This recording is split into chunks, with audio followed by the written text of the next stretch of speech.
Shalom warga kerajaan Allah, welcome to online service on Rock Ministry TV. Sebelum kita bersama-sama mengikuti ibadah online hari ini, ada beberapa hal yang harus saudara persiapkan. Siapkan hati yang rindu untuk masuk ke dalam hadiratnya. Siapkan juga waktu khusus agar saudara bisa fokus mengikuti ibadah online hari ini. Pastikan setiap peralatan yang saudara pakai dapat berfungsi maksimal selama mengikuti ibadah online ini. Kami percaya kuasa firman-Nya mampu menembus ruang dan waktu, menjangkau dimanapun saudara berada, serta memulihkan hidup saudara. Selamat mengikuti online service dari Rock Ministry TV. Jesus bless you.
Shalom, shalom, selamat pagi warga kerajaan, shalom.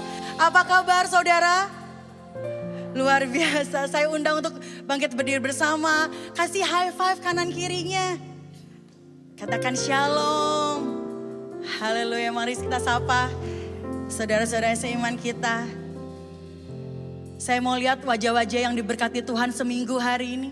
Seminggu ini bisa lambaikan tangannya. Haleluya. Mari saudara, saya ajak untuk sama-sama kita declare benar firman Tuhan. Di Yakobus 1 ayat 12 kita baca sama-sama saudara. 1, 2, 3. Berbahagialah orang yang bertahan dalam pencobaan. Sebab apabila ia sudah tahan uji, ia akan menerima mahkota kehidupan yang dijanjikan Allah kepada barang siapa yang mengasihi dia. Mari tepuk tangan yang meriah buat Tuhan kita. Sebab Engkau satu-satunya Allah yang berdaulat atas hidup kami Tuhan. Terima kasih ya Bapa.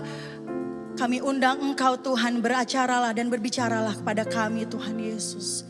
Dan kami siap mendengarnya. Bertatalah dalam pujian kami. Harapan kami hanya padamu Tuhan. Kami tidak akan takut Tuhan Yesus, sebab Engkau beserta kami. Kami naikkan ucapan syukur kami Tuhan. Hanya bagi satu nama Allah yang hidup, Yesus Kristus Tuhan. Thank you Lord.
Kau Yesus Tuhan. Hanya Kau Yesus kuatku.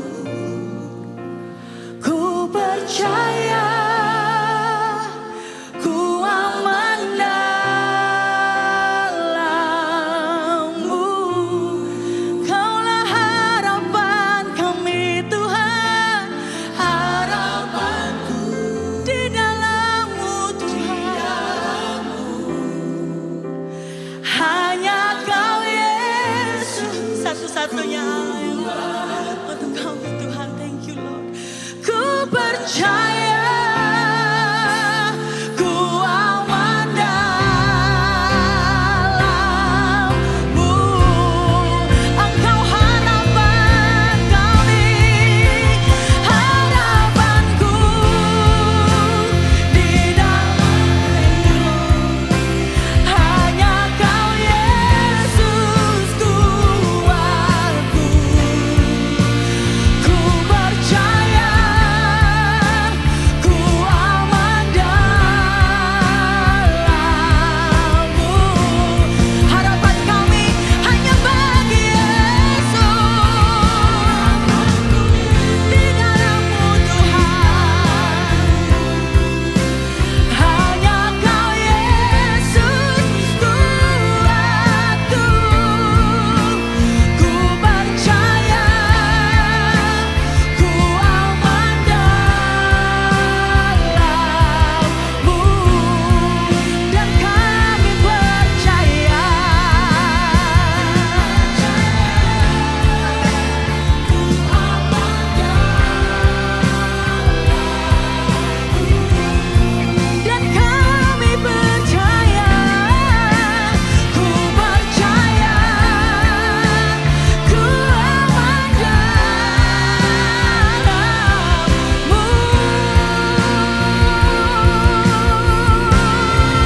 Harapan kami hanya pada-Mu Tuhan. Ku sembah Kau, Allah yang layak ditinggikan. Kami tak takut, sebab Kau besertaku. Dan kami tak bimbang, Kau Allah kami. Kami naikkan hanya bagi-Mu syukur, kemuliaan. Hanya bagi Yesus, hanya bagi Yesus. Di dalam kasih tidak ada ketakutan. Kasih yang sempurna melenyapkan ketakutan. Kami serahkan hidup kami Tuhan. Oh you worship you Lord. Tuhan, hanya bagi-Mu kemuliaan, hanya bagi-Mu hormat, kejayaan dan kemuliaan. Hanya Engkau.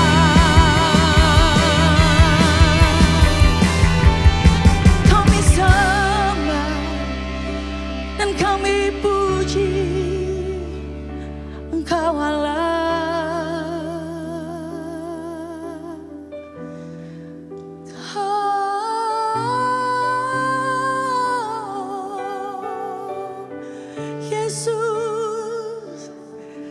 Kau Yesus, satu-satunya Allah di hidupku.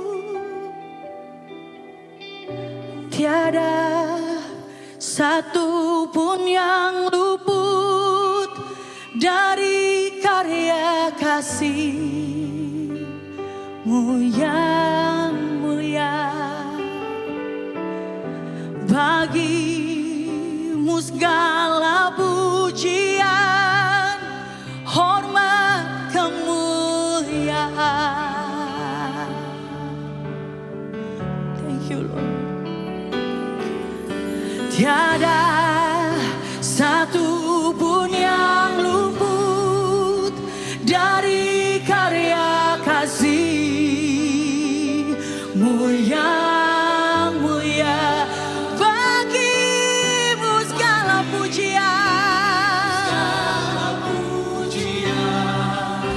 hormat, kemuliaan.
Sudah diberkati?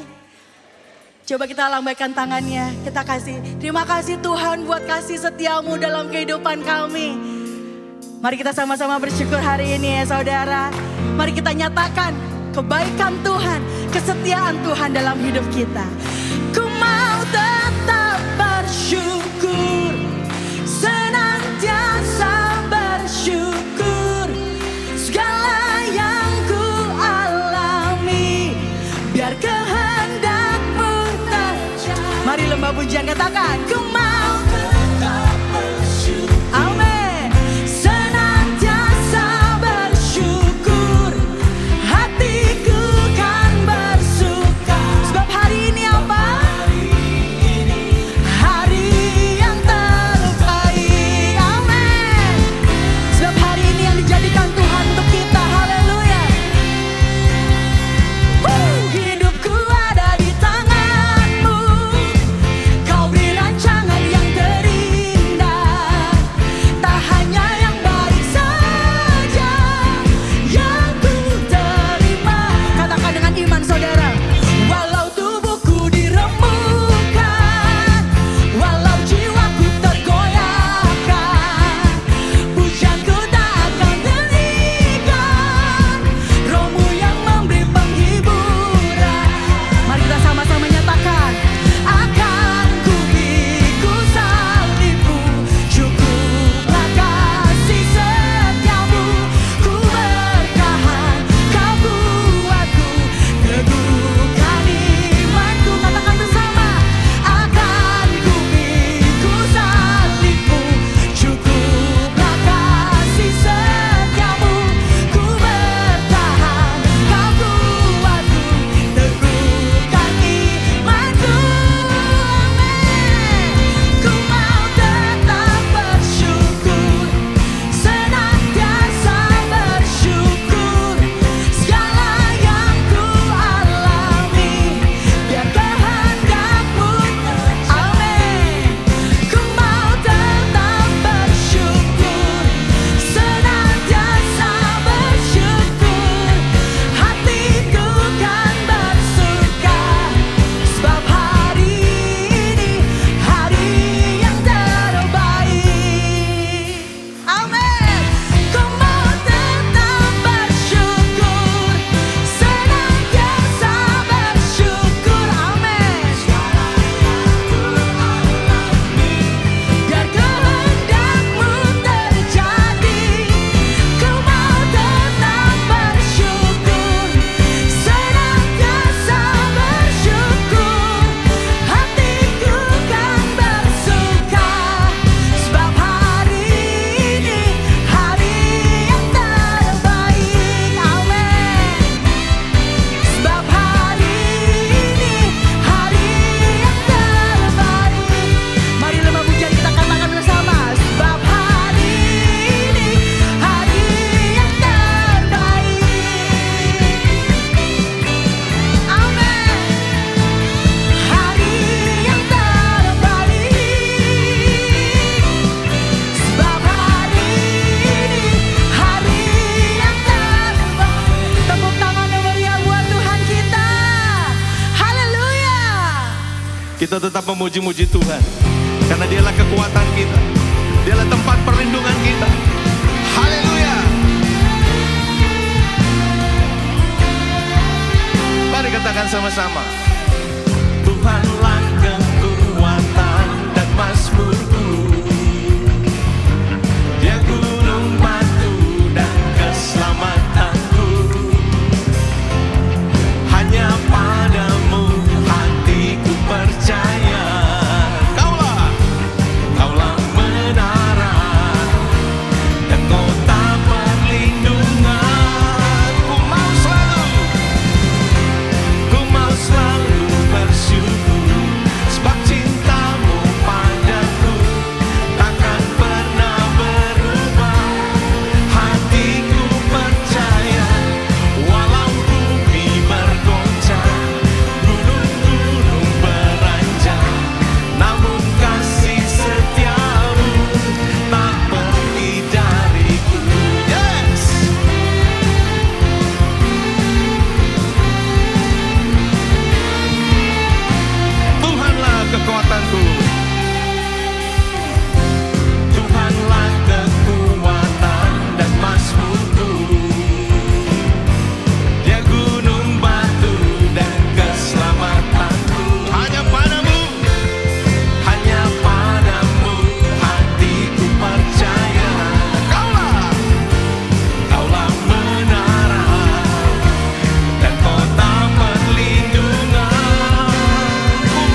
selalu bersyukur.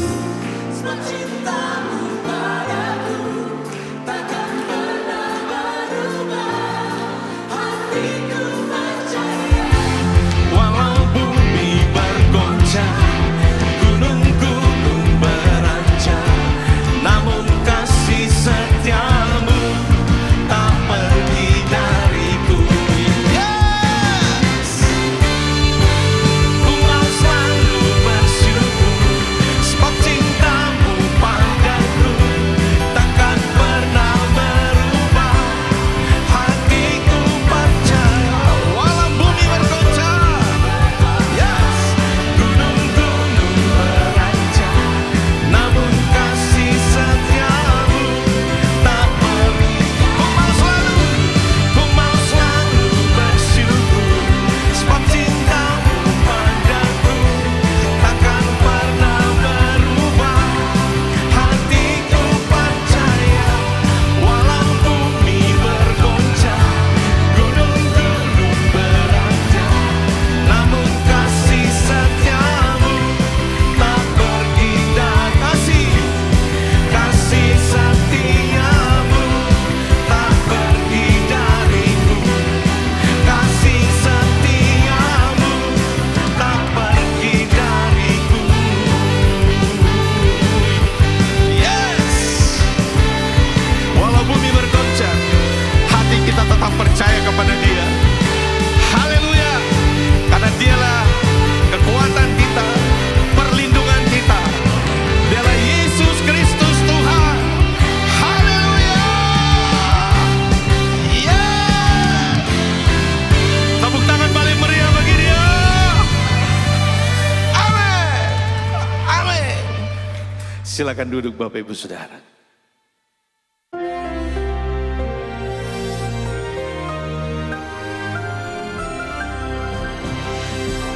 Selamat musim semi yang baru. Saudara yang kasih Tuhan, hidup ini ada musimnya.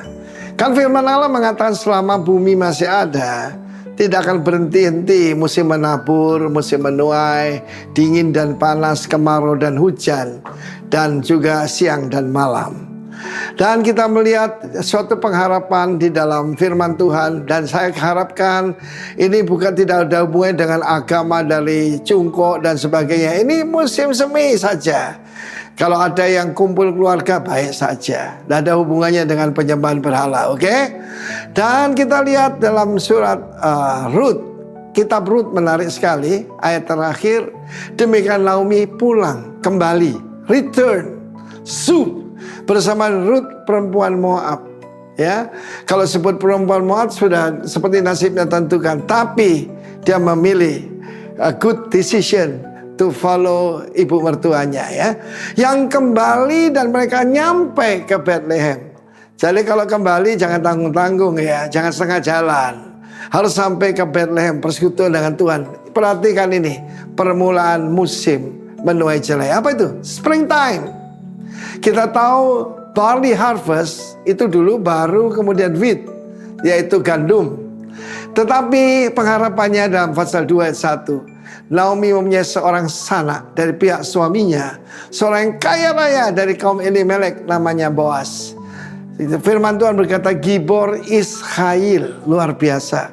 Bukan cuma perkasa, tetapi karakternya luar biasa. Dan dia gambaran pada Kristus. Dia keturunan Yehuda.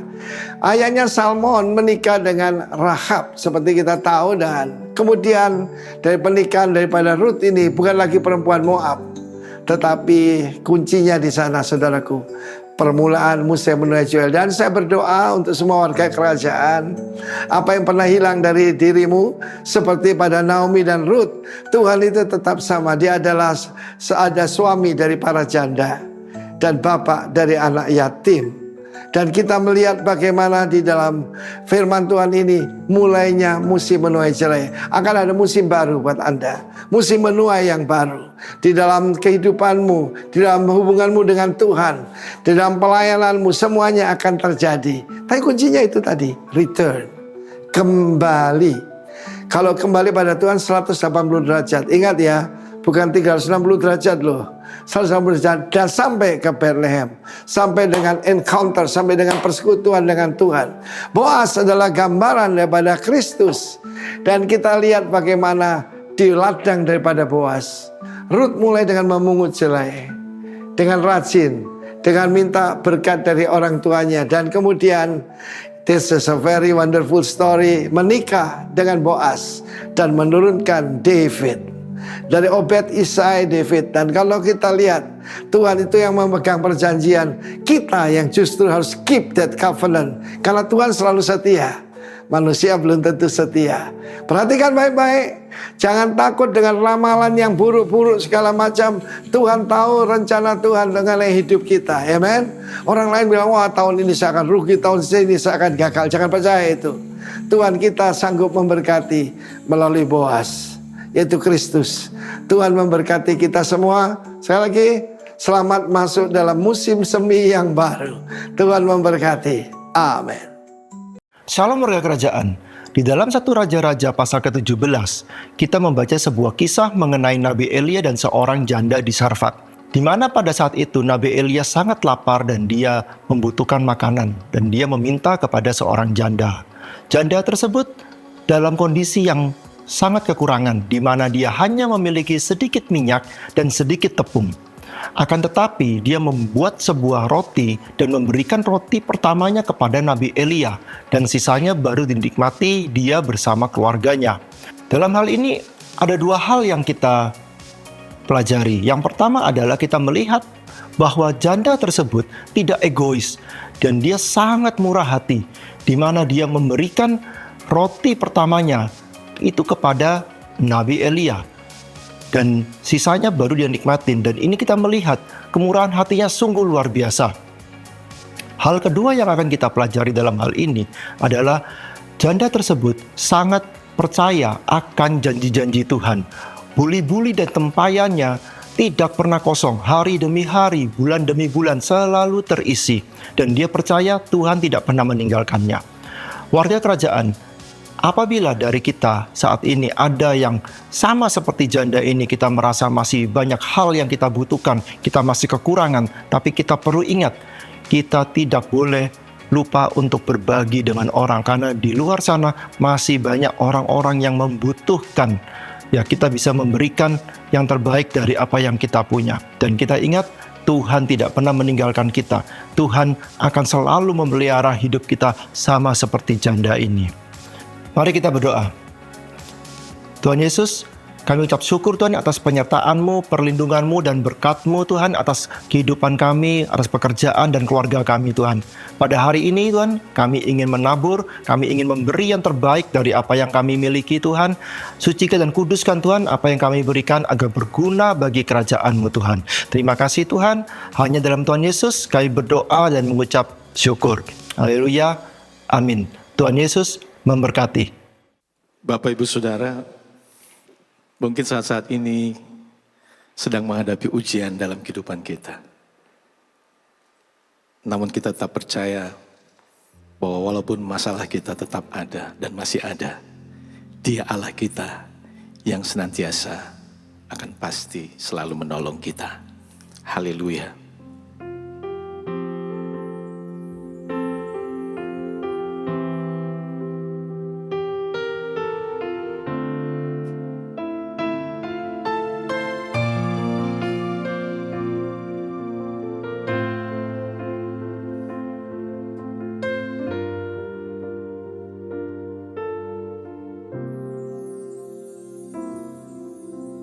Jiwaku bertanya, apakah masih ada harapan melewati tangisan, rasa sesak di dada. Imanku berkata, Tuhanku yang pegang kuasa, Dia selalu bekerja, meski mataku tak melihat.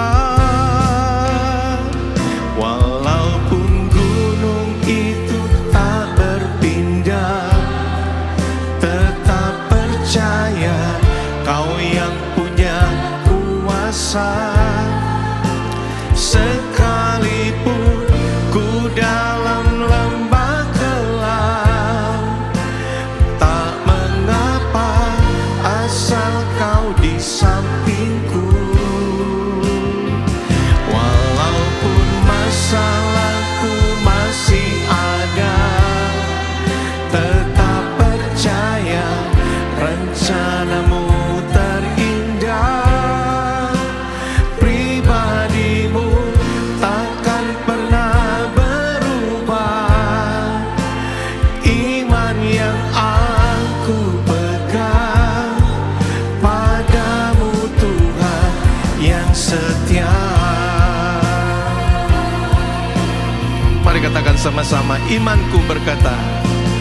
Imanku berkata, Tuhanku yang pegang kuasa. Dia selalu bekerja, meski mataku tak melihat.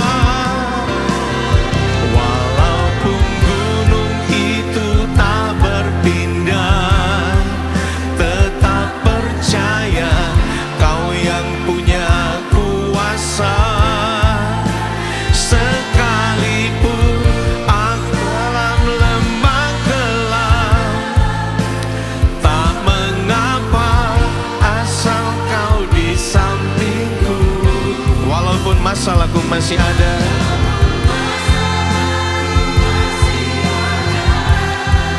tetap percaya rencanamu terindah. Pribadimu takkan pernah berubah. Iman yang aku pegang padamu Tuhan yang setia.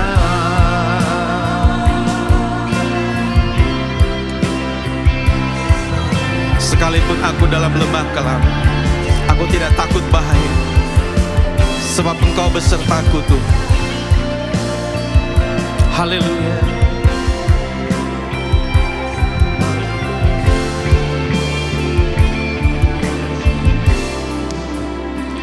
Walaupun gunung itu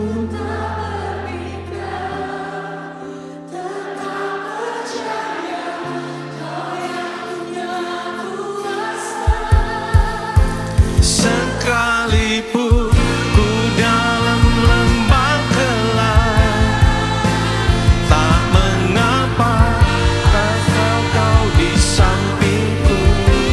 Walaupun masalahku masih ada, tetap percaya rencanamu terindah. Pribadimu takkan pernah berubah. Iman yang aku pegang, iman yang aku pegang padamu. Iman yang aku pegang padamu Tuhan yang setia.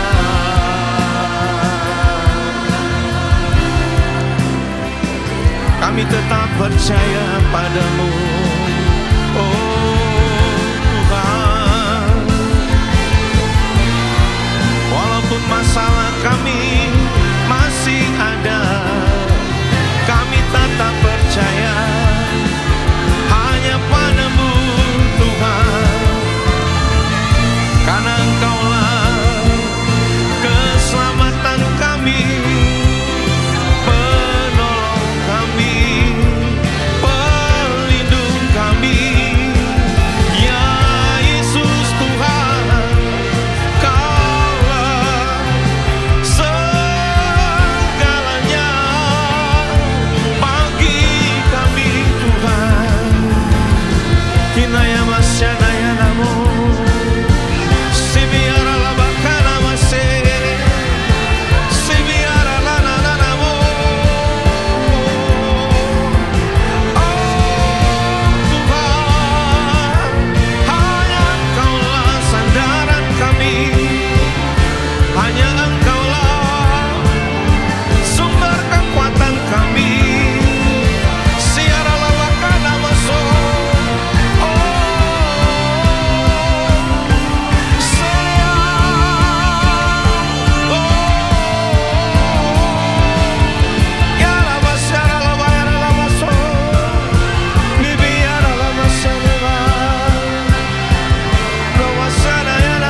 Sibiana maso,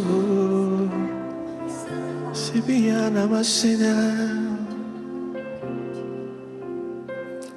Walaupun gunung itu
walaupun gunung itu tak berpindah, tetap percaya Kau yang punya kuasa. Sekalipun ku dalam lembah gelap, tak mengapa asal Kau di sampingku. Walaupun masalahku masih ada, tetap percaya rencanamu terindah. Pribadimu takkan pernah berubah.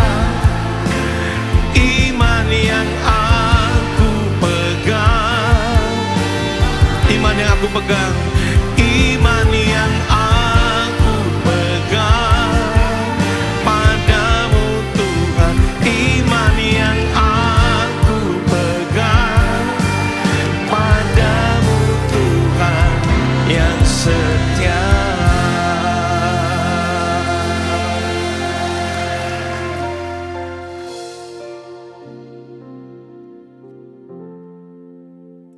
Bapa, kami berterima kasih buat anugerah-Mu, buat kasih-Mu, buat kebaikan-Mu yang begitu besar di dalam kehidupan kami.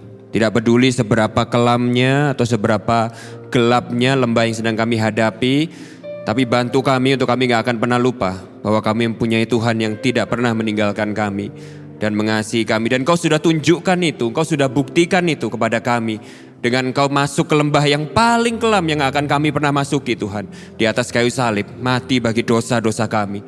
Sehingga hari ini tidak peduli seberapa beratnya masalah kami, tapi kami punya janji yang mulia dan kepastian yang mulia. Bahwa kami tidak pernah Engkau tinggalkan dan Engkau bersama-sama dengan kami. Karena Engkau ditinggalkan di atas kayu salib, Engkau ditelanjangi. Allah memalingkan wajahnya daripadamu. Supaya hari ini Allah tidak pernah memalingkan wajahnya daripada kami. Supaya Bapa kami terus mengasihi kami, menyertai kami. Lewat lembah terkelam sekalipun yang harus kami hadapi Tuhan. Pagi hari ini berbicaralah kepada setiap kami Tuhan. Kami perlu firman-Mu. Bangun gereja-Mu di atas dasar firman-Mu. Bentuk hidup kami di atas dasar firman-Mu. Biarlah Engkau sendiri yang membentuk hati kami. Kau yang meluruskan hati kami kalau ada hal-hal yang keliru dalam hati kami. Biarlah firman-Mu ini yang menegur kami, memurnikan kami, menguduskan kami. Membentuk kami untuk kami semakin serupa dengan pribadi-Mu. Kami semakin mengenal pribadi-Mu. Kami semakin mengenal kasih-Mu di dalam kehidupan kami. Bantu hamba-Mu, urapi hamba-Mu. Hamba-Mu adalah manusia yang lemah, terbatas. Tapi Engkau yang urapi supaya hamba-Mu bisa menjadi hamba yang setia bagi gereja-Mu di tempat ini. Dan urapi kami semua. Urapi hati, telinga kami. Roh Kudus Engkau yang berbicara, membantu setiap kami. Karena tanpa bantuan Roh Kudus kami gak bisa dengar, kami gak bisa lihat, apalagi memahami, apalagi menaati firman yang akan Kau berikan kepada kami. Oleh sebab itu kami sepenuhnya bergantung pada pimpinan Roh Kudus tempat ini. Berbicaralah. Gereja-Mu siap mendengarkan firman-Mu. Semua jemaat Tuhan yang pagi ini siap mendengarkan firman Tuhan, sama-sama katakan amin, amin. Silakan duduk kembali, jemaat kekasih dalam Tuhan. Shalom, selamat pagi. Apa kabarnya? Saya harap semua dalam keadaan baik ya saudara ya. Senang sekali bisa berkumpul kembali bersama dengan Anda pada pagi hari ini. Nah, saya percaya saudara ya, pada waktu Bapak Gembala kita dan semua tim pemimpin dan pastoral dan penatua memutuskan bahwa tahun ini itu adalah tahun the year of decision, saudara. Salah satu yang ada di hati beliau itu adalah pasti beliau itu ingin untuk kita itu mengambil keputusan-keputusan yang penting di dalam kehidupan kita, di dalam perjalanan kita bersama dengan Tuhan. Kenapa saudara? Karena gini saudara, tidak mungkin kita ini bisa benar-benar mengikut Yesus tanpa kita ini pernah di dalam hidup kita tuh mengambil keputusan-keputusan tuh yang penting. Keputusan-keputusan yang mahal saudara, atau dalam bahasa Inggrisnya itu mungkin costly decision. Keputusan-keputusan yang dimana mungkin saudara itu harus ambil dan itu akan membuat saudara itu berkorban begitu besar. Tapi saudara tahu, saudara harus ambil keputusan itu supaya saudara bisa mengikut Yesus dan rencana Tuhan itu disempurnakan dalam kehidupan saudara. Nah, saya pengen di awal ini aja kita udah merenungkan saudara. Saudara pernah saudara mengalami dan mengambil keputusan itu di dalam kehidupan saudara? Selama saudara mengikut Yesus? Nah mungkin kalau belum pernah ya, lalu saudara bisa berkata dengan jujur, iya ya, kok aku ikut Tuhan nih kok kayaknya ya sama-sama aja, biasa-biasa aja. Nah saya harap tahun ini menjadi tahun yang spesial buat kita semua. Amin saudara.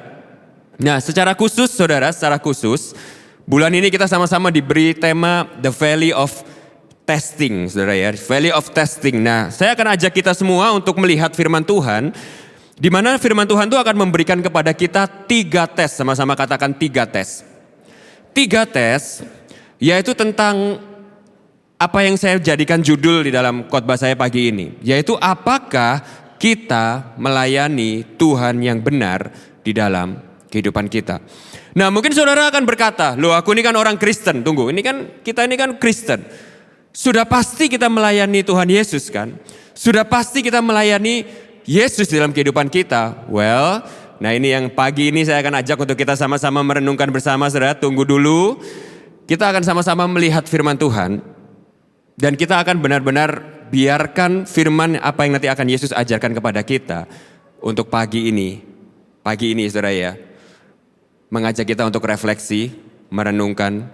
Seperti gini saudara, suatu hari ada mentor rohani saya, wah itu memberikan kepada saya sebuah tips yang menurut saya luar biasa. Saya gak akan pernah lupa kalimat ini. Dan ini yang akan saya ajak saudara untuk melakukan pagi hari ini ya. Yaitu suatu hari beliau tuh berkata sama saya seperti ini, Ton, bagus kamu baca Alkitab, bagus. Bagus kalau kamu baca Alkitab itu kamu belajar Alkitab, menyelidiki Alkitab, bagus. Tapi dia bilang gini saudara, tapi kamu tahu gak yang jauh lebih penting daripada itu? Yang kamu tuh harus biasa untuk lakukan. Apa itu? Dia berkata seperti ini, biarkan juga Alkitab itu membaca hatimu. Biarkan juga Alkitab itu yang mempelajari dan menyelidiki hatimu. Itu jauh lebih penting daripada cuma sekedar baca, menyelidiki dan mempelajari Alkitab. Saudara ngerti ya maksudnya saudara ya? Nah jadi hari ini pagi ini kita bukan cuma hanya membaca firman Tuhan, tapi yang terlebih penting yang saya ingin ajak untuk kita bersama-sama lakukan, yaitu membiarkan firman Tuhan yang membaca hati kita, menerawang hati kita, menyelidiki hati kita. Amin. Saudara semuanya siap? Yang siap sama-sama katakan selamat pagi. Selamat pagi. Oke, demikian firman Tuhan. Saudara kita sama-sama baca ya di Matius 6 ayat 19 sampai 24. Saya akan baca ayat yang ganjil. Saudara bisa bantu saya baca ayat genap saudara? Oke, mari kita sama-sama baca ya. Matius 6 ayat 19 sampai 24. Janganlah kamu mengumpulkan harta di bumi ngengat dan karat merusakannya, dan pencuri membongkar serta mencurinya. 20.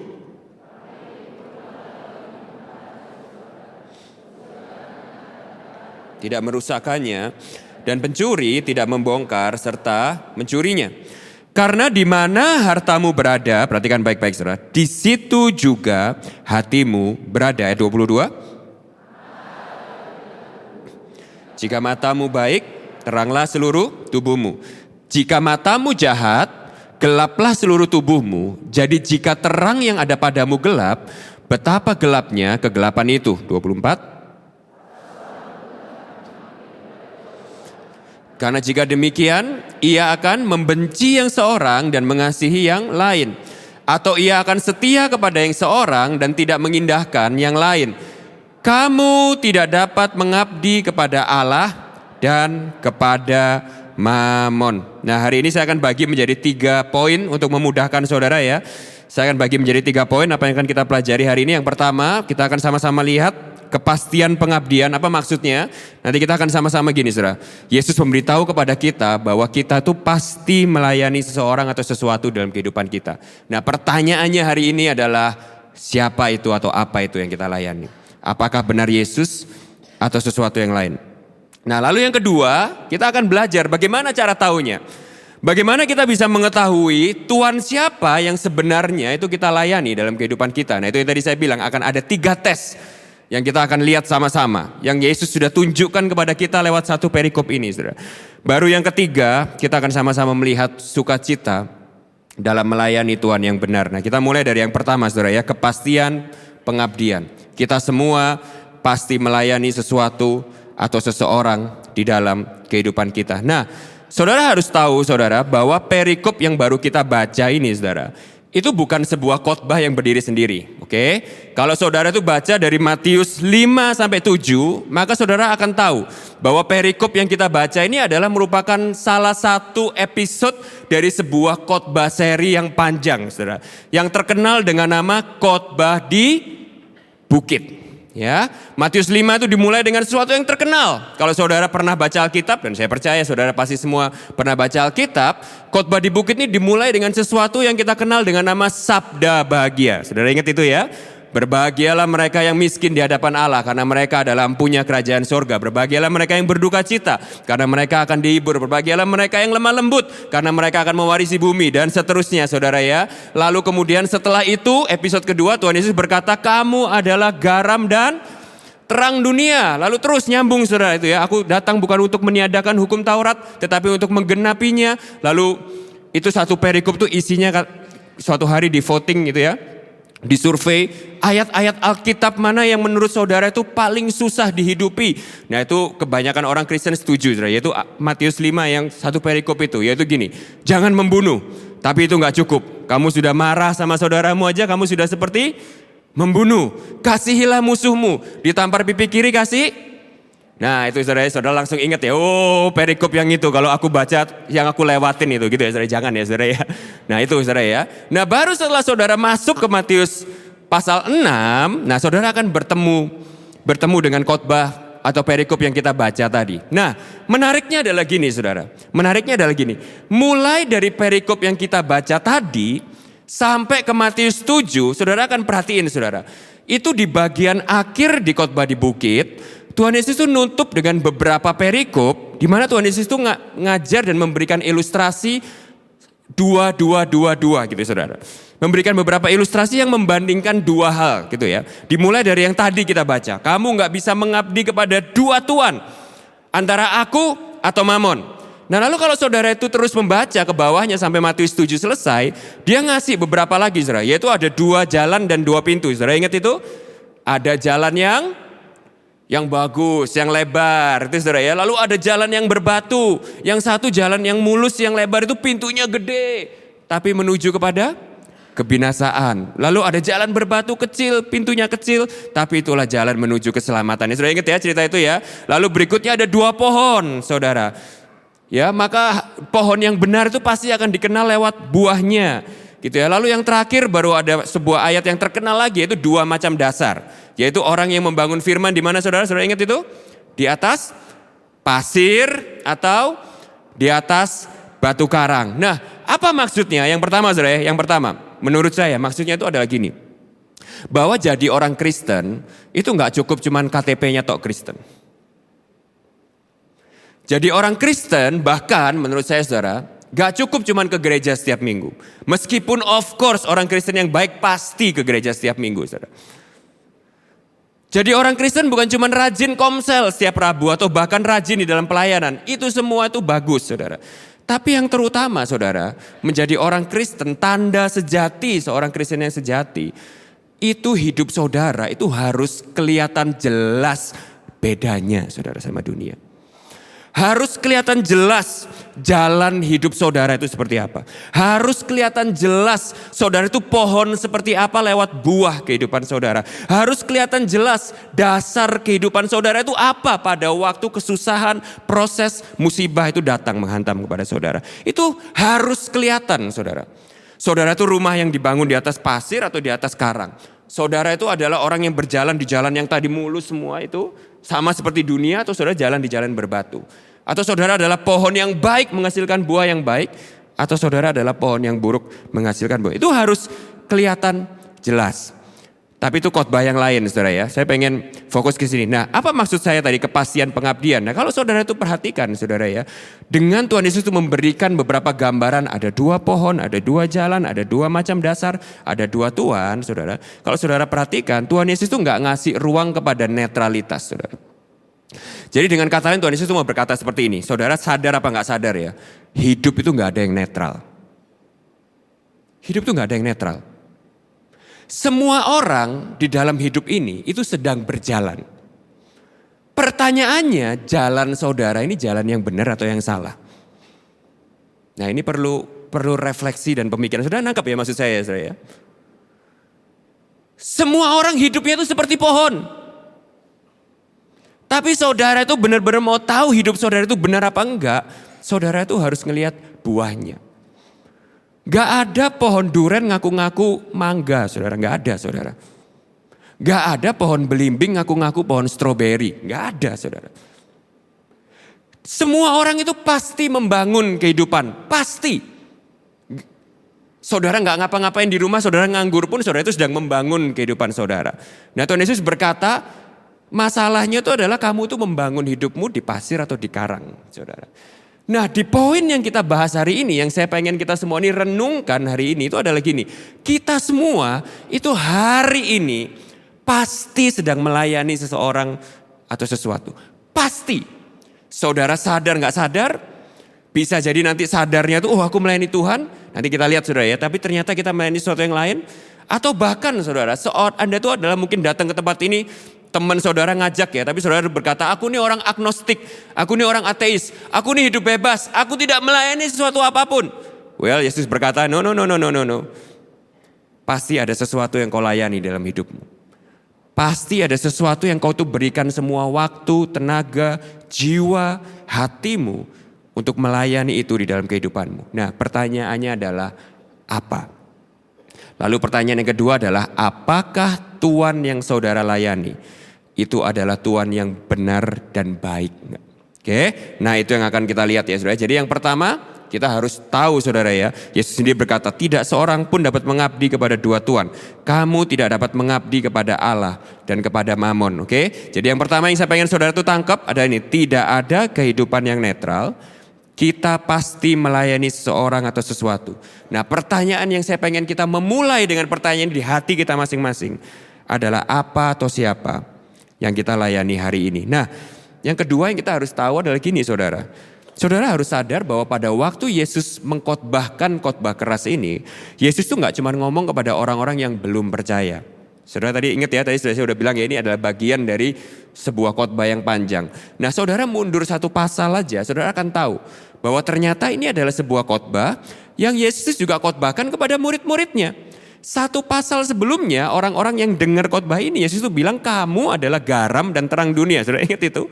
Jadi ini bukan orang-orang yang di luar sana yang gak kenal Tuhan. Ini adalah orang-orang yang ikut Yesus, murid Yesus. Jadi apa ini artinya saudara? Artinya adalah gini, Yesus juga mengingatkan kepada kita bahwa kita harus hati-hati karena sangat mungkin untuk kita beribadah kepada Tuhan, namun ternyata hati kita, kehidupan kita itu mengabdi kepada sesuatu yang lain di dalam kehidupan kita. Nah, baru poin yang nomor 2 ini poin pentingnya saudara ya. Saudara gak boleh ketiduran di poin yang kedua ini. Yaitu ini yang paling penting dan paling seru saudara. Yaitu bagaimana mengetahuinya. Ya, ada 3 tes. Jadi saya udah bilang ya, ada 3 tes. Oke. Nah, saya ajak saudara mikir dulu ya saudara. Gini, siapa di sini yang pernah mau jual mobil, terus orang yang mau beli mobil saudara itu tanya gini, mobilmu tuh masih bagus apa enggak? Jangan bohongin aku ya, gitu misalnya gitu ya. Lalu saudara itu bilang, mobilku nih kondisinya masih bagus bro. Gitu.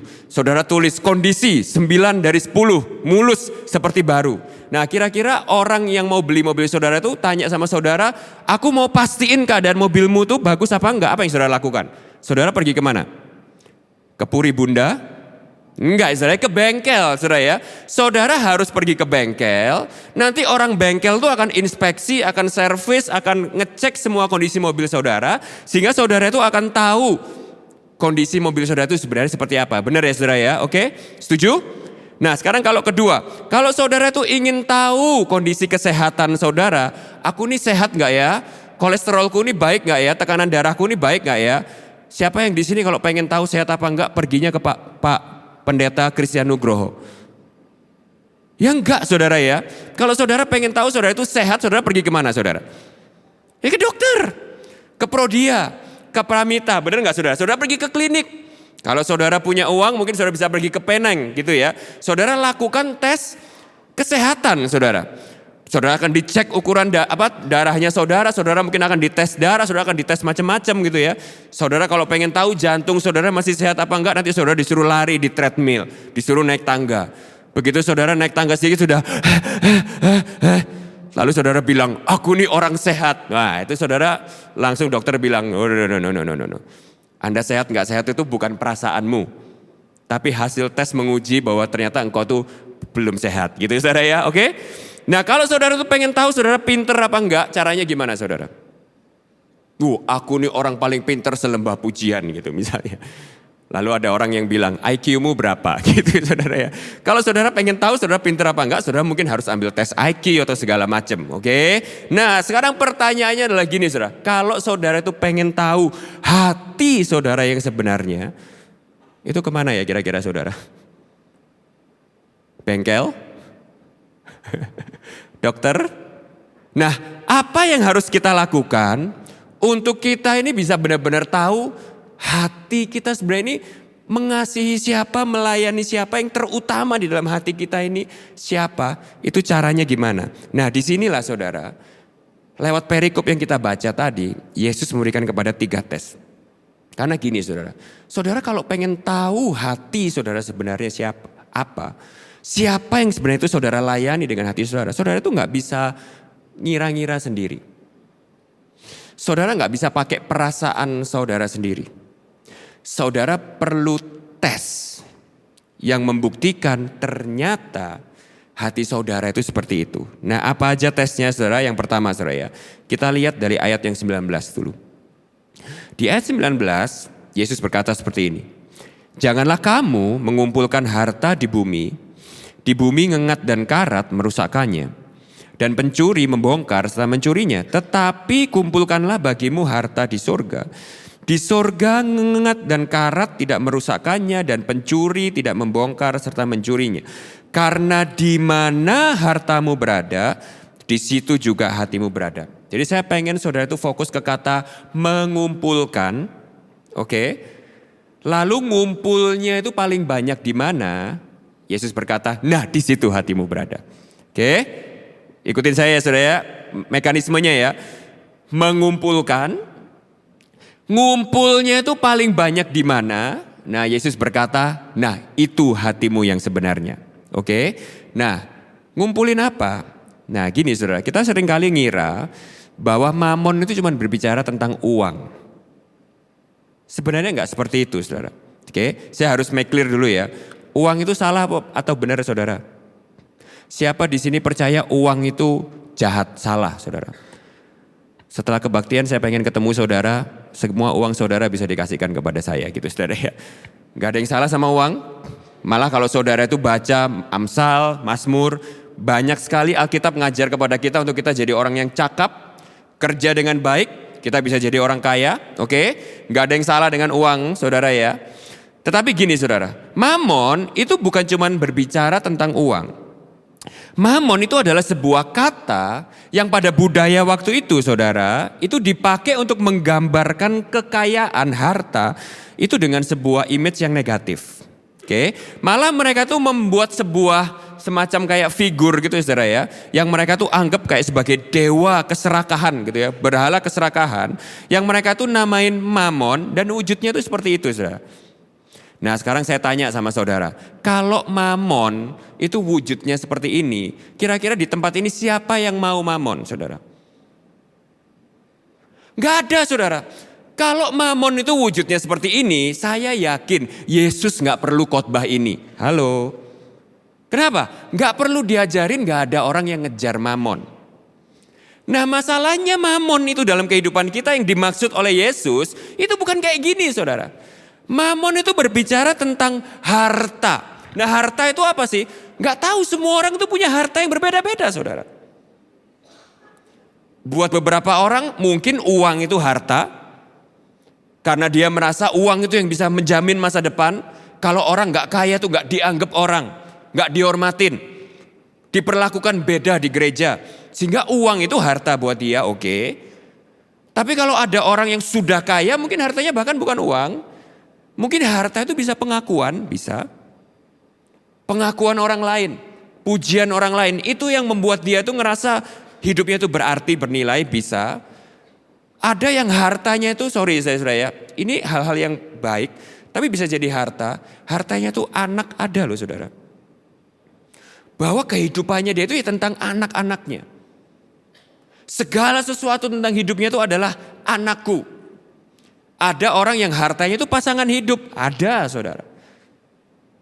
Tapi apapun harta saudara yang dimaksud mamon di sini adalah gini, suatu hal yang saudara itu anggap begitu berharga di dalam hati saudara, yang saudara itu harus punya itu, saudara kejar itu, saudara harus miliki itu. Karena saudara berkata kepada diri saudara, aku harus punya itu, baru hidupku ini berhasil, berbahagia, aku ini puas.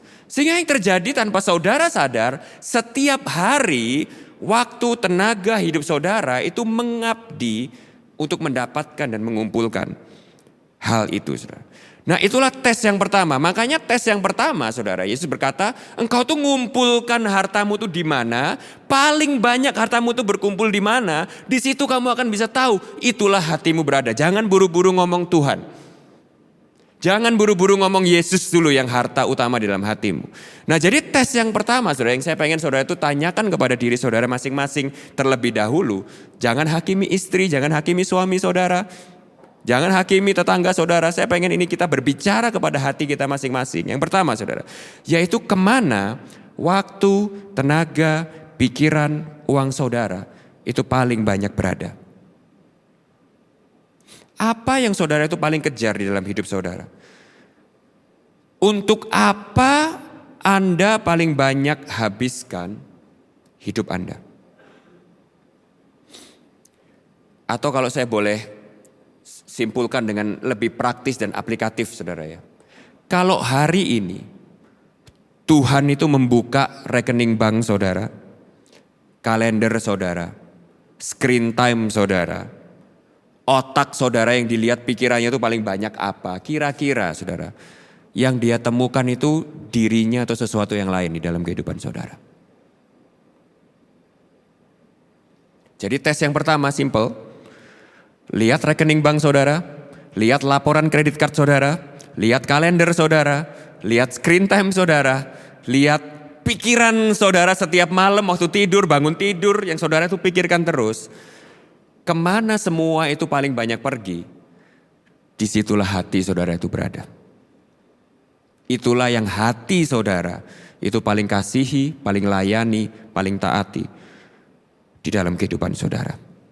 Suatu hari saudara, ini kesaksian ya, kesaksian jelek bukan gereja ini tapi gereja saya sendiri saudara ya, yaitu Rock Riverside tuh dikasih tahu tuh di mana itu gitu ya saudara ya. Nah suatu hari kita tuh ngadakan hangout komsel gitu saudara ya, tapi nggak di gereja, di kafe. Nah ini kuncinya saudara. Kalau saudara adakan di gereja pasti jawabannya Yesus, pasti. Nah ini di kafe, oke? Tanpa judul pertemuan, tanpa judul meeting, kita lagi ngumpul di kafe akhir tahun gitu, awal tahun baru ya. Lalu kita sama-sama tanya, ayo ngobrol, oke, masing-masing orang coba sebutkan pengalaman terbaiknya atau pembelajaran terbaiknya di tahun 2025 dan resolusi utamanya di tahun 2026 itu apa aja. Wah, lalu semua orang tuh mulai cerita, saudara ya. Iya, aku pengen lebih banyak waktu buat istri dan anak-anakku. Iya, aku pengen lebih kurus, lebih pengen olahraga. Of course semua itu bagus, saudara ya, bagus. Iya, aku nanti tahun depan pengen lebih banyak waktu balance antara pekerjaan dan keluarga dan lain-lain. Oh oke, semua ngomong gitu ya saudara ya. Lalu setelah semuanya itu selesai cerita, saya itu cuma ajukan satu pertanyaan seperti ini. Oke bagus, tadi semua ceritanya tentang tahun 2025, tahun 2026 semuanya itu bagus. Aku cuma pengen nanya dan menutup perenungan kita dengan satu pertanyaan ini, gak usah dijawab. Pertanyaannya adalah gini, dari semua cerita tadi, di mana Tuhan? Where is God in your life? Nah makanya tadi saya bilang, kalau ngobrolin hal itu di gereja, itu pasti jawabannya itu Yesus semua. Apa tahun 2026?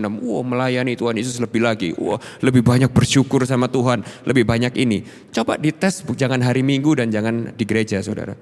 Coba omongkan kehidupan saudara itu di hari Kamis gitu saudara. Di lapangan pedal, di kafe, di lapangan bulu tangkis. Coba, you talk about your life. Setelah saudara cerita begitu banyak, lalu tanya ini sama diri saudara. Di mana Tuhan di semua cerita kehidupan saya? Kalau Tuhan begitu kecil, jangan bilang Tuhan master saudara. Tapi kalau ada sesuatu yang lebih besar, di semua cerita saudara ada hal itu, mungkin itu Tuhan sebenarnya kehidupan kita. Itu tes yang pertama. Lihat keuangan saudara, lihat waktu saudara, lihat pikiran saudara. Kemana paling banyak semua itu pergi, kemana paling banyak semua itu saudara habiskan. Itulah yang sebenarnya saudara layani dan abdikan di dalam kehidupan saudara. Lalu yang kedua, tes yang kedua menarik saudara. Seakan-akan Yesus itu sedang ngajak kita untuk tes mata. Sama-sama katakan tes mata. Yaitu firman Tuhannya berkata seperti ini. Mata, aneh kan saudara, lagi habis ngomongin mamon, hati, tiba-tiba Yesus ngomong mata. Mata adalah pelita tubuh. Jika matamu baik, teranglah seluruh tubuhmu. Tapi jika matamu jahat, gelaplah seluruh tubuhmu. Jadi jika terang yang ada padamu gelap, betapa gelapnya kegelapan itu. Nah apa ini maksudnya? Maksudnya Yesus itu adalah gini saudara ya. Hal apa sih yang paling besar yang mata Anda itu lihat setiap hari?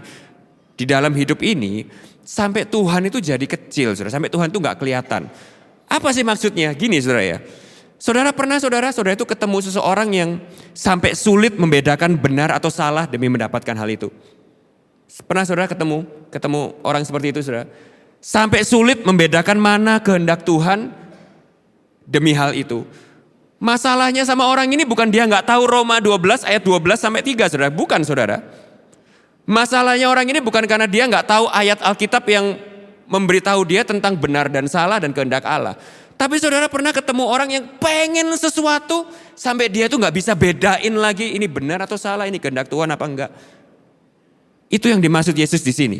Apa yang jadi kacamatamu, lensamu, sehingga engkau tuh ngelihat segala sesuatunya benar atau salah, kehendak Tuhan atau enggak tuh intinya cuman untuk kau bisa mendapatkan lebih banyak hal itu. Saya kasih contoh saudara. Suatu hari saya pernah konseling seseorang yang memang ini adalah seorang wanita.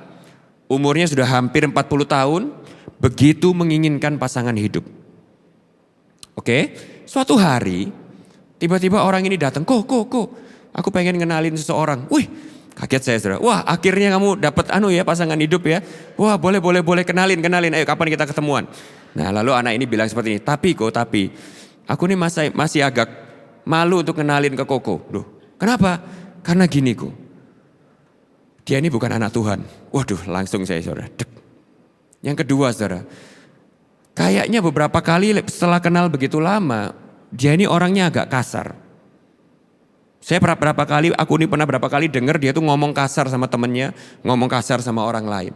Ketiga, saya ini kok ngelihat kayaknya dia ini punya keluarga dan lingkungan yang agak toksik. Lalu saya tanya sama dia kayak gini. Lah, terus kamu tuh mikir apa lagi? Bukannya kamu sudah lihat semua. Bahasa kerennya sekarang tuh red flag ini. Terus kamu tuh mikir apa lagi? Terus dia bilang sama saya seperti ini. Tapi kok umur saya udah 40 tahun. Saya ini sudah mendoakan pasangan hidup ini lama. Dan sekarang Tuhan itu jawab doa saya dengan memberikan saya orang ini. Saya tanya sama saudara. Yang di tempat ini sudah menikah semua dan tidak haus pasangan hidup. Saya tanya sama saudara, menurut saudara kira-kira cowok ini tuh jawaban doanya dia apa enggak saudara? Halo GBI Rock Lembah Pujian. Nah sekarang saya tanya, kenapa dia bisa mikir bahwa cowok itu mungkin adalah jawaban doanya? Kenapa saudara? Karena matanya gelap. Atau di dalam konteks bisnis. Saya rasa semua orang bisnis tahu. Kita harus bekerja dengan integritas. Kita harus bekerja dengan taat kepada pemerintah. Kita harus bayar pajak. Kita nggak boleh dompleng kanan, dompleng kiri. Kita nggak boleh kalau kita tahu itu merugikan orang lain dan kita menjadikan untung itu untung bagi kita. Kita tahu itu melanggar perintah Allah. Jelas saudara, nggak usah saya tunjukin ayatnya saudara ya di ulangan atau di mana saudara, di imamat atau di mana saudara ya. Tapi saya tanya sama saudara, pernah nggak kita di dalam hidup ini yang jelas-jelas pada waktu kita dihadapkan antara untung atau integritas, tiba-tiba kita bilang gini, integritas itu kan nggak perlu se-ekstrim itu. Nah mungkin konteksnya kalau dalam Alkitab lain dulu nggak seperti ini, no. Enggak lah, kalau namanya bisnis itu mungkin ya Tuhan itu mungkin masih toleransi buat kita. Tuhan tuh pengen memberkati kita dengan profit sehingga nggak apa-apa lah serempet curang-curang sedikit. Sekarang saya tanya sama saudara, di dalam keadaan kita waras hari Minggu pagi di ibadah yang sejuk ini saudara ya, mungkin nggak saudara Tuhan itu memberkati kita dengan cara kita ini harus mengorbankan integritas kita. Bisa kita bilang itu berkat dari Tuhan? Tapi saya tanya sama saudara, in real life, di dalam skenario kehidupan nyata, berapa sering kita mulai sering punya dilema itu? Halo, saya seorang bisnismen, teman-teman bisnismen, come on. Benar saudara? Itu yang terjadi.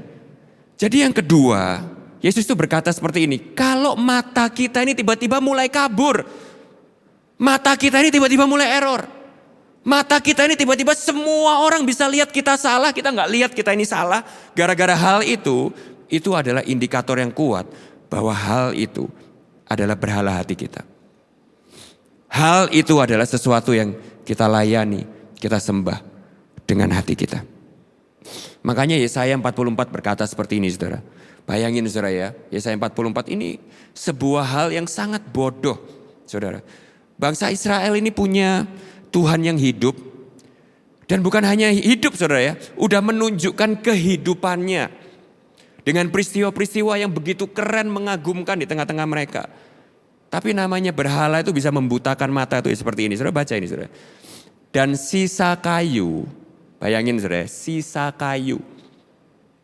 Ini bukan kayu yang kalau saudara bisnis kayu yang wah ini mahal nih bro, 100 juta gitu ya. Suatu hari saya nggak tahu, datang ke rumahnya orang, meja kayunya itu ternyata mahal sekali gitu saudara ya.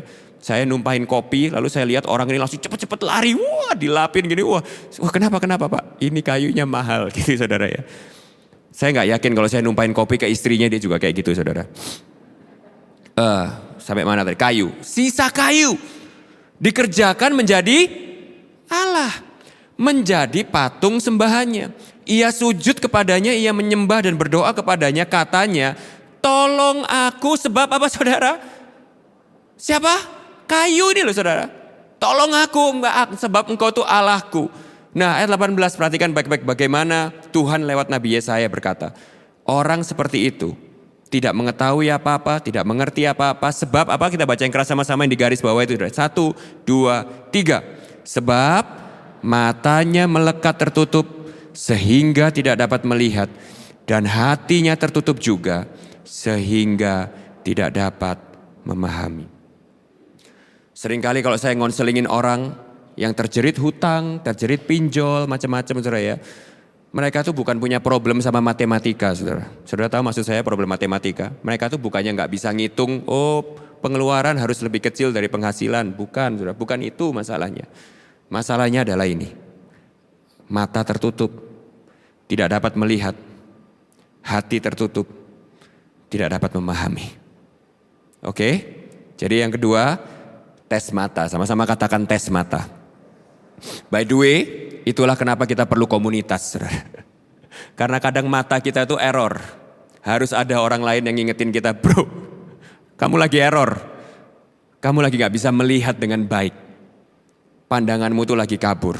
Oke? Nah yang ketiga, tes yang ketiga, ini tes yang menurut saya itu paling subtle saudara ya. Paling halus, tapi ini paling ekstrim. Sama-sama katakan ekstrim. Nah tes yang ketiga ini seringkali kita tuh baru bisa sadari waktu kita ini punya pengalaman ekstrim sama Tuhan. Mungkin pada waktu saudara itu ngadepin sebuah musibah atau ujian yang besar gitu saudara ya. Mungkin waktu saudara itu harus melewati kanker. Mungkin pada waktu saudara itu harus melewati kesulitan yang luar biasa bersama-sama dengan Tuhan. Nah kadang kita tuh baru sadari ada tes yang ketiga ini saudara.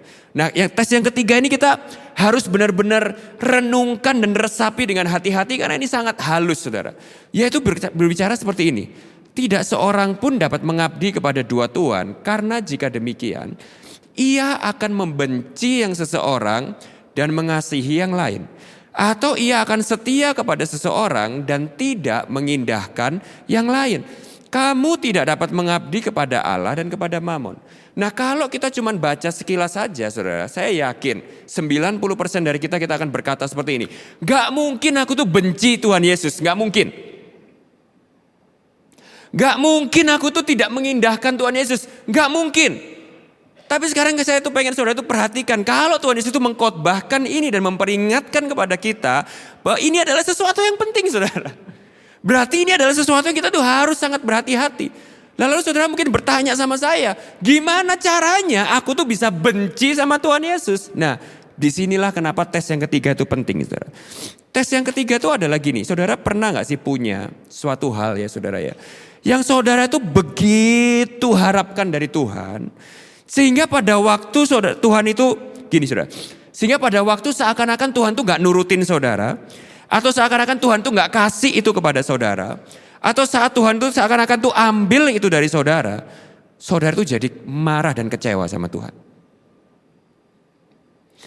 Atau sebaliknya saudara. Saudara itu ngejar sesuatu. Lalu begitu saudara dapat itu. Saudara itu lupa sama Tuhan. Nah, itu yang dimaksud tadi di sini. Tidak mungkin seseorang itu bisa membenci seseorang dan mengasihi yang lain. Dan setia kepada seseorang dan tidak mengindahkan kepada yang lain. Nah sehingga tes yang ketiga itu adalah gini. Renungkan di dalam hati saudara. Renungkan di dalam doa saudara. Ada enggak? Yang kita itu ternyata gini. Kelihatannya kita doa. Kelihatannya kita pelayanan. Kelihatannya kita begitu aktif ngejar Tuhan. Tapi ternyata alasan dari itu semua adalah karena kita pengen mendapatkan sesuatu ini dari Tuhan. Nah waktu Tuhan itu gak kasih itu. Waktu Tuhan itu atau gak gini, ambil itu dari saudara. Saudara jadi begitu pahit, saudara jadi begitu marah, saudara jadi begitu benci sama Tuhan. Atau sebaliknya, pernah gak saudara itu begitu mengharapkan sesuatu daripada Tuhan. Begitu saudara itu dapat, saudara itu langsung lupa sama Tuhan. Nah itu yang dimaksud Yesus tadi. Kalau engkau setia kepada yang satu, tinggal tunggu waktu. Akan ada waktu di mana engkau tidak akan mengindahkan yang satunya lagi. Saya kasih sebuah ilustrasi. Suatu hari saya punya teman. Seorang teman yang punya kerinduan yang sangat luar biasa. Untuk dia itu dipakai Tuhan. Oke, teman saya ini punya segala potensi. Teman saya ini punya segala kayak gitu saya, potensi dan kemampuan dan kecakapan untuk bisa jadi hamba Tuhan yang luar biasa. Oke. Nah, suatu hari dia doa sama Tuhan, Tuhan, aku pengen sekolah di luar negeri. Dan kalau aku bisa sekolah di luar negeri, aku balik ke Indonesia, aku pengen untuk Tuhan itu pakai aku secara luar biasa. Oke, aku akan belajar, aku akan jadi pengkhotbah yang luar biasa, aku akan jadi pelayan Tuhan yang luar biasa. Doaku cuma satu. Tuhan, aku pulang ke Indonesia, aku pengen engkau pakai aku menjadi hamba Tuhan yang luar biasa. Singkat cerita saudara, Tuhan itu kabulkan. Dikasih kesempatan untuk belajar ke luar negeri. Menyelesaikan studinya di Amerika dengan cum laude. Jadi pengkhotbah yang luar biasa, hebat. Pulang ke Indonesia. Di Indonesia cuman sekitar beberapa bulan saudara. Tiba-tiba out of nowhere. Dia begitu shock, dia begitu kaget. Gak ada tanda-tanda, gak ada indikasi. Tiba-tiba dia didiagnosa dengan leukemia, saudara. Saudara tahu leukemia? Ini bukan masuk angin saudara ya.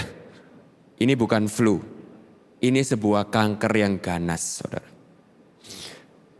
Cuma dalam hitungan 1-2 bulan saudara. Dia yang tadinya seorang pemuda yang begitu gagah, begitu hebat melayani Tuhan. Tiba-tiba kanker itu mengkerokoti dirinya. Dia jadi seorang yang kurus, kering, botak, hitam, habis badannya.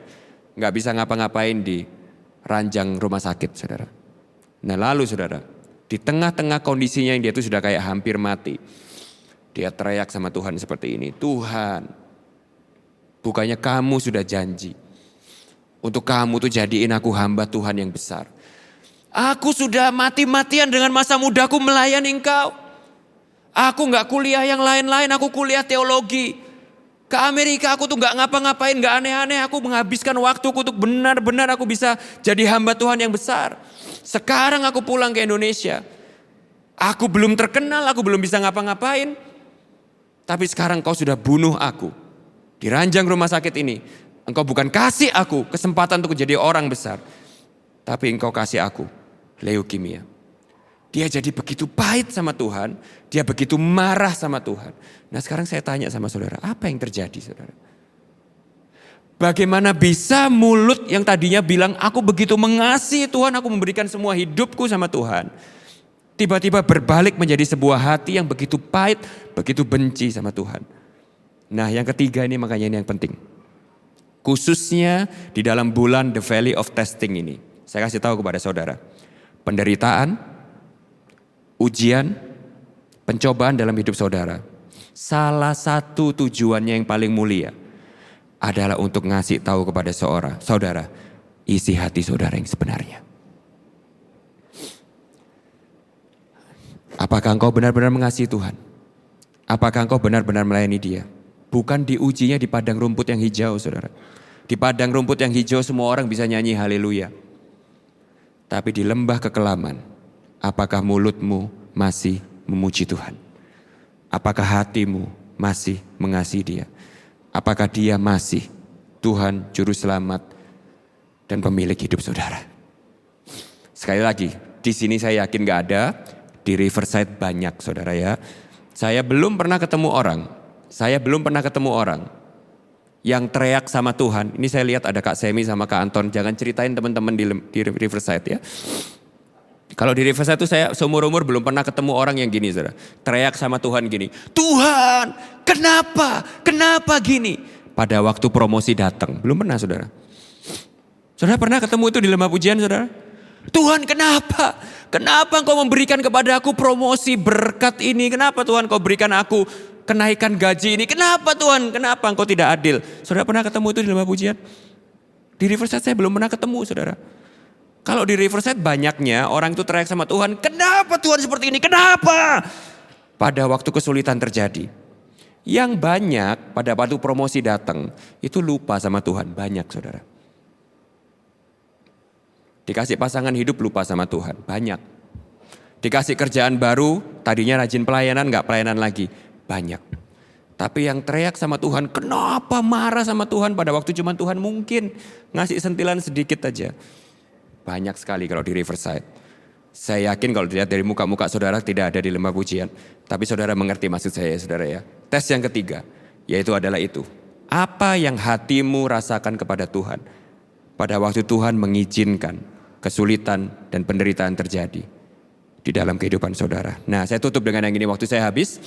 Saya tutup dengan ini saudara. Sukacita di dalam melayani Tuhan yang benar. Apa sih janji yang kita miliki dalam Tuhan yang sebenarnya mamon tuh gak bisa kasih. Yang sebenarnya berhala palsu tuh gak bisa kasih. Tapi kita kira mereka tuh bisa kasih. Itulah sebabnya kenapa kita tuh lebih tanpa sadar saudara. Kita lebih percaya mereka daripada Tuhan. Kita lebih percaya hal-hal ini daripada Tuhan. Seringkali kita tuh lebih merasa damai sejahtera bukan pada waktu Tuhan hadir. Pada waktu rekening bank kita tebel. Benar gak saudara? Kita seringkali merasakan sukacita bukan pada waktu Tuhan mengasihi kita. Tetapi pada waktu semua orang memuji kita. Kenapa sih? Hati kita tuh lebih mudah percaya kepada berhala-berhala palsu ini daripada Tuhan. Kenapa? Karena kita tuh kena janji palsunya. Nah tapi saudara-saudara harus tahu janji palsu berhala itu gak bisa benar-benar memuaskan kita. Di ayat 19 tadi Yesus berkata seperti ini, jangan kamu mengumpulkan harta di bumi ini ngengat dan karak merusaknya, dan pencuri membongkar serta mencurinya. Saya pengen saudara itu membayangkan sebuah perasaan kayak gini ya. Saudara pernah gak merasakan seperti ini saudara? Saudara itu udah berusaha semaksimal mungkin mengumpulkan harta. Saudara kerja mati-matian mengumpulkan harta. Lalu harta itu saudara kumpulkan ke suatu tempat. Tiba-tiba suatu hari saudara itu lihat tempat itu kebakaran. Semua harta yang saudara kumpulkan itu habis. Saudara bisa ngerti perasaannya saudara? Suatu hari saya pernah nonton film di Hollywood saudara ya. Gak apa-apa kan bioskop, pendeta nonton bioskop saudara. Ada film di mana ada bos mafia gitu saudara. Dia ini bandar narkoba. Wih, kekayaannya tuh banyak saudara. Nah dia itu untuk bisa sampai jadi bandar narkoba ini, dia tuh dari masa kecil childhoodnya dia sampai masa tuanya itu ya penuh dengan penderitaan saudara. Dia tuh udah ngelewatin masa yang begitu kelam, mati-matian sampai dia bisa bertahan hidup. Akhirnya dia jadi gangster nomor 1 saudara. Jadi bandar narkoba paling kaya di dunia. Nah yang lucunya tuh gini, karena dia bandar narkoba dia gak bisa simpen uangnya di bank kan saudara.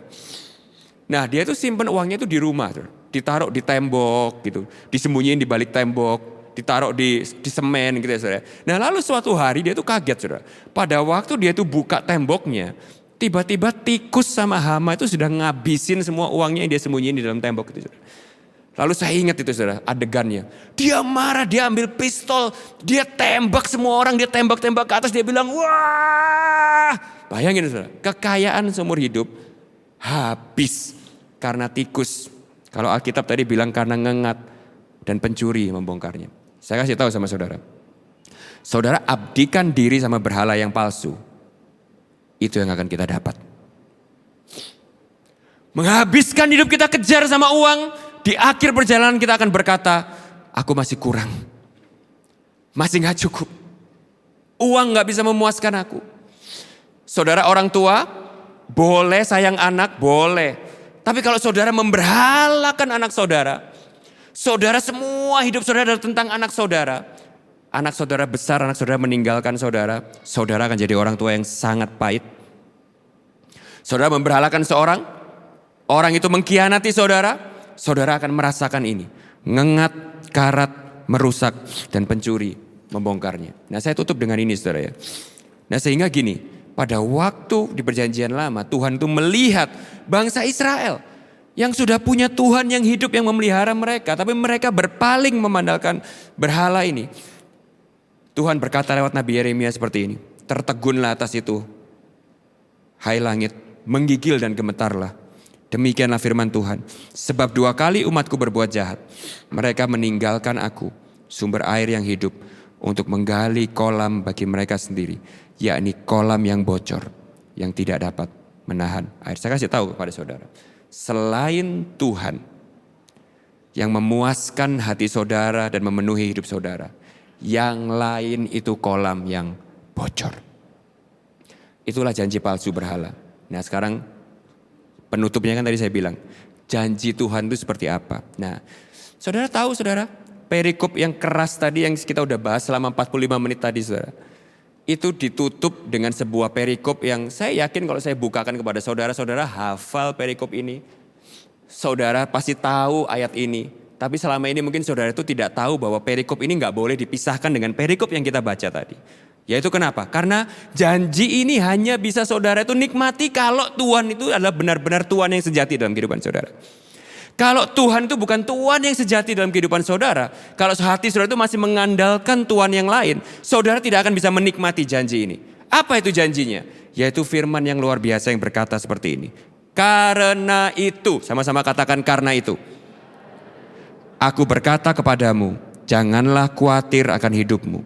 Akan apa yang hendak kamu makan atau kamu minum. Janganlah khawatir pula akan tubuhmu. Akan apa yang hendak kamu pakai. Bukankah hidup itu lebih penting daripada makanan dan tubuh itu lebih penting daripada pakaian? Pandanglah burung-burung di langit yang tidak menabur, tidak menuai, tidak mengumpulkan bekal dalam lumbung, namun diberi makan oleh Bapamu yang di sorga. Bukankah kamu jauh melebihi burung-burung itu? Siapakah di antara kamu yang karena kekhawatirannya dapat menambahkan sehasta saja pada jalan hidupnya? Dan mengapa kamu khawatir akan pakaian? Perhatikanlah bunga bakung di ladang yang tumbuh tanpa bekerja dan tanpa memintal. Namun aku berkata kepadamu, Salomo dalam segala kemegahannya tidak berpakaian seindah salah satu dari bunga itu. Jadi jika demikian, Allah mendandani rumput di ladang yang hari ini ada dan besok dibuang ke dalam api. Tidakkah ia akan terlebih lagi mendandani kamu? Nah, perhatikan baik-baik. Hai orang yang kurang percaya. Kurang percaya apa? Kurang percaya bahwa Tuhan Yesus Kristus adalah Tuhan yang baik yang bisa memelihara hidup kita. Kurang percaya karena kita lebih mengandalkan tuhan-tuhan yang lain. Kurang percaya karena kita lebih mengandalkan mamon. Sebab itu janganlah kamu khawatir dan berkata, apa yang hendak kamu makan, apa yang hendak kamu minum, apa yang hendak kamu pakai. Semua itu, baca sama yang keras sama-sama saudara. 1, 2, 3. Dicari bangsa-bangsa yang tidak mengenal Allah. Tapi saudara bukan hanya mengenal Allah. Tapi saudara memanggil Allah dengan kata seperti ini. Kita baca selanjutnya. 1, 2, 3. Akan tetapi Bapamu. Bapamu diganti Bapakku yuk. Biar kita sama-sama yakin. 1, 2, 3. Akan tetapi Bapakku yang di surga tahu bahwa aku memerlukan semuanya itu. Tetapi carilah dahulu kerajaan Allah dan kebenarannya. Maka semuanya itu akan ditambahkan kepadamu. Mau saudara? Untuk di tahun ini. Keputusan yang paling penting yang saudara mungkin harus lakukan. Merenungkan firman ini. Dan mengambil keputusan untuk kali ini tidak bermain kekristenan, tidak cuma jadi orang Kristen, tapi benar-benar dengan segala hidup kita melayani Tuhan sebagai Tuhan kita yang sebenarnya. Tidak lagi mengandalkan yang lain. Bukan hanya dengan mulut kita beribadah kepada Tuhan, tetapi setiap hari Senin sampai Sabtu kita mengejar yang lain, kita melayani yang lain. Tapi dengan segala waktu, tenaga, uang, pikiran kita percaya bahwa hanya Dia yang patut dilayani dan dipercaya yang mampu memelihara dan menjamin kehidupan kita. Amin saudara. Nah kita tutup dengan baca satu ayat lagi saudara ya, satu yang terakhir ya. Kita baca sama-sama yang keras. 1, 2, 3. Ia yang tidak menyayangkan anaknya sendiri, tetapi yang menyerahkan bagi kita semua. Bagaimana mungkin Ia tidak mengaruniakan segala sesuatu kepada kita bersama-sama dengan Dia. Saya kasih tahu. Hanya ada satu Tuhan di dunia ini. Uang gak bisa lakukan ini. Orang manapun gak bisa lakukan ini. Pengakuan, penerimaan gak bisa lakukan ini. Hanya ada satu Tuhan di dunia ini. Yang membuktikan dirinya kepada saudara sebagai satu-satunya Tuhan yang layak dipercayai. Dengan cara menyerahkan dirinya untuk melayani saudara. Sehingga hari ini saudara bisa melayani Dia. Dan namanya adalah Yesus Kristus. Mari kita berdoa. Terima kasih untuk firman-Mu Tuhan. Kami terbatas, waktu kami terbatas, hamba-Mu terbatas. Tapi Engkau gak terbatas, Roh Kudus Engkau tidak terbatas. Oleh sebab itu biarlah Engkau yang mengerjakan hal-hal yang tidak terbatas di dalam hati dan pikiran kami hari ini. Menyempurnakan firman yang sudah kami dengar. Kami akui Tuhan, seringkali hati kami mengandalkan sesuatu yang lain daripada-Mu. Seringkali hidup kami Tuhan mengejar sesuatu yang lain daripada-Mu. Kalau kami akui, kami seringkali meskipun itu mungkin adalah hal yang masih kecil di dalam hati kami. Tapi seringkali kalau kami akui, kami lebih mengandalkan uang, kami lebih mengandalkan pekerjaan kami lebih mengandalkan pengakuan orang lain, kami lebih mengandalkan prestasi di luar sana. Daripada Engkau, satu-satunya Tuhan yang menjamin kehidupan kami. Bahkan kami seringkali mengorbankan Engkau. Kami seringkali mengesampingkan Engkau. Kami seringkali bahkan mengecilkan Engkau. Kami menuduh Engkau gak mengasihi kami, gak memperhatikan kami. Padahal Engkau sudah menunjukkan di atas kayu salib betapa begitunya Engkau mengasihi kami dan memperhatikan kami. Hari ini kami ingin bertobat, kami ingin mengaku di hadapan-Mu dan kami ingin mengkomitmenkan lagi Tuhan. Untuk kami menjadi hamba-Mu sepenuhnya di dalam kehidupan ini. Hidup kami milik-Mu, kami ada untuk melayani Tuhan. Kami ada karena Tuhan. Oleh sebab itu bantu kami untuk bisa Engkau mengambil tahta-Mu yang tertinggi di dalam hati kami. Sehingga gak ada lagi Allah-Allah palsu, tidak ada lagi mamon, tidak ada lagi berhala palsu yang menguasai hati kami. Terima kasih Tuhan, di dalam nama-Mu kami mendoakan ini semua. Amin.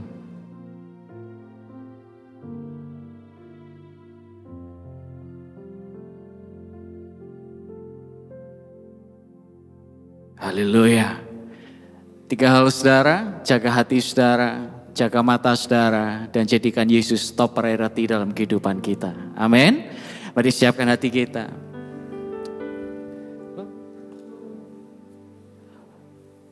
Makasih Tuhan. Lord, I give you my heart. I give you my soul. I live for you alone. Every breath that I take, every moment I'm away. Lord, have your way. Lord, I give you. Lord, I give you my heart. I give you my soul. I live for you alone. Every breath that I take, every moment I'm away. Lord, have your way in me. Mari kita persiapkan hidup kita untuk menikmati persekutuan yang indah melalui perjamuan kudus hari ini. Pagi hari ini adakah Bapak Ibu Saudara yang harusnya dilayani untuk menerima roti dan anggur? Belum menerimanya, boleh angkat tangan ya. Baik, kalau semua sudah, mari bangkit berdiri bersama saudara. Terima kasih Tuhan. Jangan kau tergesa-gesa pagi hari ini Bapak Ibu Saudara. Boleh bersyukur kepada Tuhan buat segala penyertaan Tuhan yang nyata dalam setiap langkah kehidupan kita. Ingat apa yang sudah Tuhan kerjakan dalam kehidupan kita. Perlindungannya yang ajaib. Pemeliharaan Tuhan yang sempurna atas kehidupan kita. Boleh bersyukur untuk segala perbuatan tangan Tuhan yang dahsyat itu. Terima kasih Tuhan. Melalui perjamuan kudus ini Tuhan, kami mau menikmati dan kami percaya bahwa seluruh indera dalam tubuh kami, roh kami, jiwa kami, bahkan hidup kami Tuhan akan terlibat di dalamnya. Dan percayalah satu hal bahwa Tuhan akan berdaulat penuh atas kehidupan kita. Kami percaya Tuhan roti dan anggur yang ada di tangan kami bersama kami adalah covenant of life, perjanjian kehidupan. Yang akan membawa kebaikan, yang akan membawa berkat atas kehidupan kami. Oleh sebab itu berkati roti ini, berkati anggur ini yang ada di dalam tangan kami. Terima kasih Tuhan. Bapak Ibu Saudara, mari sebelum kita makan roti dan minum anggur ini, mari peka seperti firman Tuhan katakan pagi hari ini, uji diri kita. Bukan dengan membandingkan diri kita dengan orang lain, melainkan dengan firman Tuhan. Apa yang sudah saudara dengar pagi hari ini? Sudahkah Yesus menjadi yang utama dan terutama dalam kehidupan kita? Sudahkah dia menjadi yang utama dan terutama, top priority dalam keluarga kita, dalam pekerjaan kita, dalam studi kita, bahkan dalam pelayanan kita? Uji dirimu. Mari mengaku dosa dan bertobat di hadapan Allah pagi hari ini. Mari menguji diri kita sendiri. Ampuni segala kesalahan kami Tuhan. Ampuni segala kekurangan kami Tuhan. Shikaralapalapalapala. Shikaralapalapalapala. Mari datang dengan kerinduanmu Bapak Ibu Saudara. Rindukan Tuhan sendiri yang akan hadir melalui roti dan anggur yang akan kita nikmati sebentar lagi. Terima kasih Bapak. Sebab apa yang telah kuteruskan kepadamu, telah aku terima dari Tuhan. Yaitu bahwa Tuhan Yesus pada waktu malam waktu ia diserahkan, ia mengambil roti dan sudah itu ia mengucap syukur atasnya. Ia memecah-mecahkannya dan berkata, inilah tubuhku yang diserahkan bagi kamu. Perbuatlah ini menjadi peringatan akan aku. Mari kita makan dengan penuh pengertian dan ucapan syukur di dalam nama Yesus.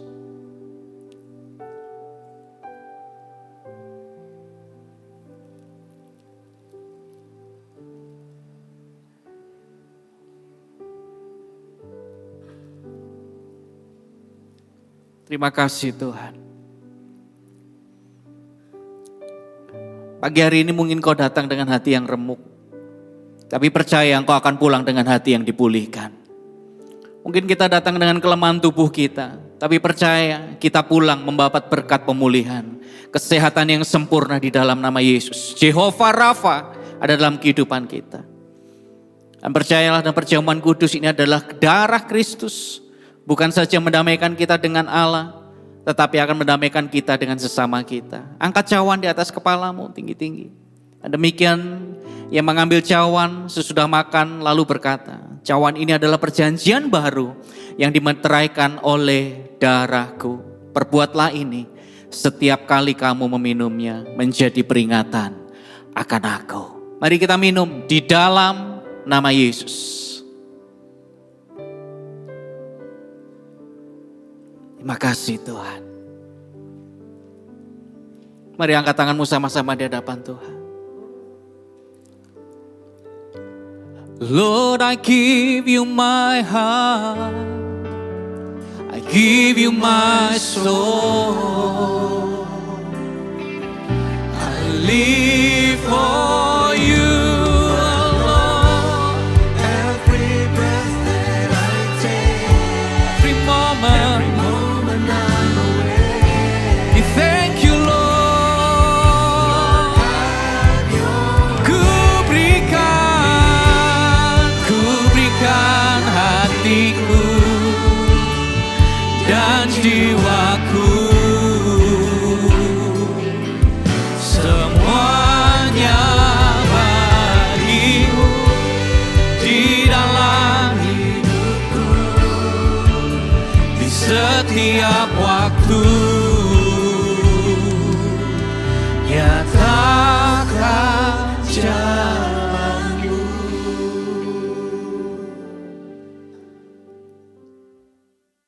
Saudara-saudara diberkati pagi hari ini dengan ibadah kita. Amin. Katakan kanan kiri saudara sebelum kita terima berkat. Jaga hati, jaga mata, jadikan Tuhan yang utama. Amin. Haleluya, haleluya. Yes, mari angkat tanganmu sama-sama di hadapan Tuhan. Kami bersyukur buat pagi hari ini Tuhan. Terimalah segala persembahan dalam kehidupan kami selama 1 minggu yang lalu. Sebagai persembahan yang harum yang kami persembahkan untuk Engkau. Dan pagi hari ini Tuhan kami terima.